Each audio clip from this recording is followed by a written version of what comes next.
ভাই, ছুটির দিনেও শান্তি নেই।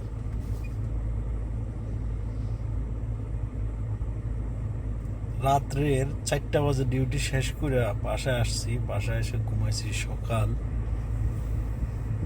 আবার কয়টা, 9:30 কি 10টায়। জানে আমার আজকে ছুটি, তবু বলতেছে কি আজকে ছুটি যাইতে পারবা না, আমাদের কেডা মারা গেছে, ওখানে আমরা যাব।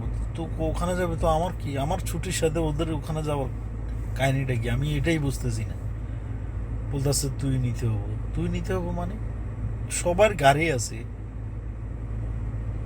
তোদের যার মতো, যেমন তো গতকালকে তোরা গেছস, ভালো কথা, তোদের নিজস্ব গাড়ি দিয়ে তোরা গেছস, তার মানে আমার ছুটির দিন ছুটি দেবে না।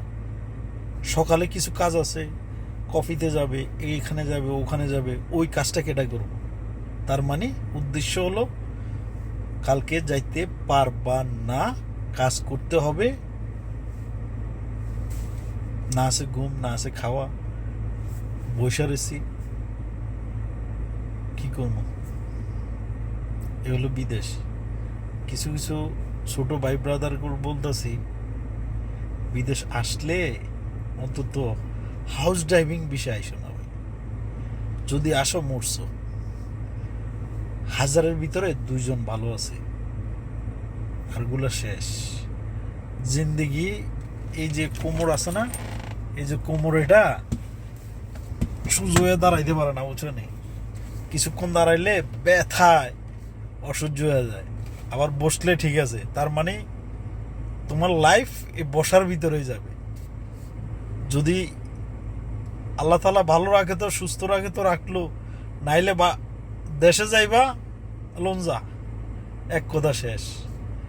তো ভাইবা চিন্তা আইসিও ভাই, পড়ালেখা করো, মানুষের তো মানুষ হও, কিছু একটা টেকনিক্যাল কাজ শিখো, এই দেশে আসো, এটার ফায়দা আছে। ফায়দা কোনো কাজে নাই দেশে এটা না, আছে, কষ্ট করতে হবে, কত হলো এটা। তো আমরা আসছি,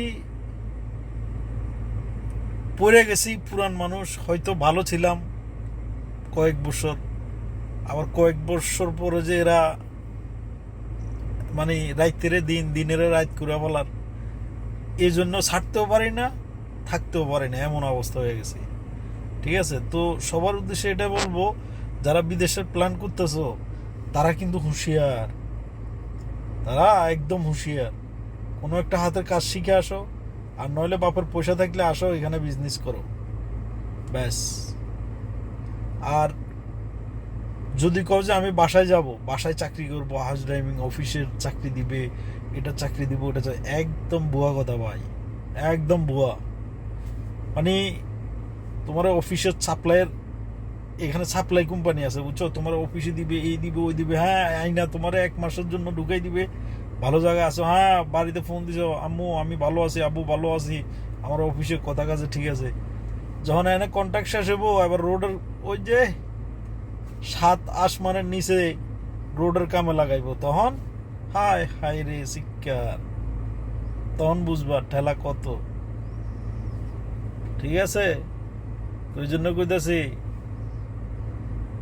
চিন্তা ভাবনা করে আসো। কইছে একজনে টাকা জায়গা, টাকা জায়গা, হ্যাঁ লাভ দিও না, আসলে বুঝবা।